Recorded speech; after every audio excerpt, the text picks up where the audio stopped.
ప్రస్తుతం ఉన్న ఈ కూటమి ప్రభుత్వంలో హామీలన్నీ నెరవేర్చేసాం ఇచ్చేసామన్నారు. అలాగే తల్లికి వందనం కూడా రిలీజ్ అయిపోయిందని చెప్పేసి నానుడు వచ్చింది నిన్నటి వరకు కూడా. అది ఎంతవరకు నిజం? గుడ్డోని చేతుల్లో రాయి పైకి ఎగరేసి ఎవరి మీద పడుతుంది అన్నట్టు వీళ్ళు ఇచ్చే పథకం ఎలా ఉంటుందంటే, ఈరోజు ప్రెస్ మీట్ పెట్టి ఈరోజు బటన్ నొక్కేసినా పథకాలు ఇచ్చేసినా ఉంటారు. పన్నుని అదృష్టం 10% పడతాయి, 90% పడవు. ఆ రోజు జగన్మోహన్ రెడ్డి 18,000 15,000 ఆమె చెప్పి 2,000 బాత్రూమ్ క్లీనింగ్ అని పట్టుకొని 13,000 ఇచ్చాడని చెప్పి ఏలని చేశాడు. ఈరోజు మరి ఇదే లోకేష్ ఎంత ఇస్తున్నాడు అది ప్రజలు గమనించాలా.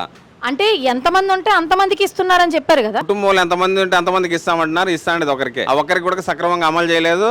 నేను చెప్తున్నా గుడ్డోని చేతుల పైగా ఎవరి మీద పడుతుంది అన్నట్టు. అట్లా ఎవరికి పన్ను అదృష్టం అందరికి పడదు. రైతు భరోసా కానీ ఏదైనా ఏ పథకమైనా వాళ్ళు ప్రెస్ మీట్ పెట్టుకొని ఈరోజు డబ్బులు వదిలేసినామంటారు అంతే.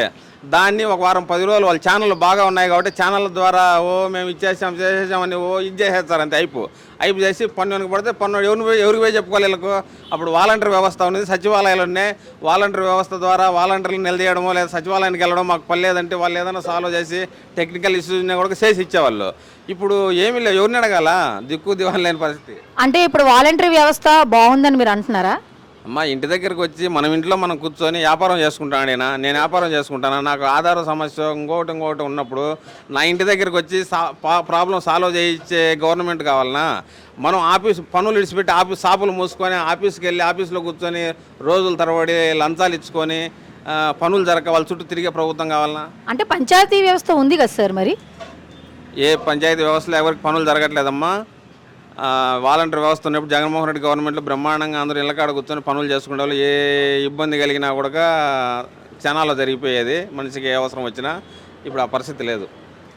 చాలామంది ప్రజలు నిత్యావసర వస్తువులు జగన్మోహన్ రెడ్డి గారు ఉండేటప్పుడు పెరిగిపోయినాయి అన్నారు కదా. మరి ఇప్పుడు ఈ కూటమి ప్రభుత్వంలో నిత్యావసర సరుకుల పరిస్థితి ఏ విధంగా ఉంది? అమ్మా ఆ ప్రభుత్వానికంటే 40% పెరిగింది, 1% 2% కాదు. జగన్మోహన్ రెడ్డి గవర్నమెంట్లో ఉన్నదానికంటే ఇప్పుడు 40%. ఆయిల్ ప్యాకెట్ 30 రూపాయలు పెరిగింది. 3 రూపాయలు పెరిగితే ఏమన్నా అనుకోవచ్చు, 30 రూపాయలు పెరిగింది. ఎవరికి చెప్పుకోవాలా? ఇవన్నీ అడిగితే కేసులు పెడతారు. అంటే రెడ్ బుక్ రాజ్యాంగం నడుస్తుందని మీరు అంటారా? 100% నడుస్తుంది రెడ్ బుక్ రాజ్యాంగం. 100% ప్రత్యక్షంగా అనుభవించినాను నేను కూడా కేసులో ఉండా. నా మీద కేసులు పెట్టినారు, నన్ను కూడా హరాస్మెంట్ చేసినారు, నేను కూడా ఇబ్బందులు పడ్డా ఈ గవర్నమెంట్.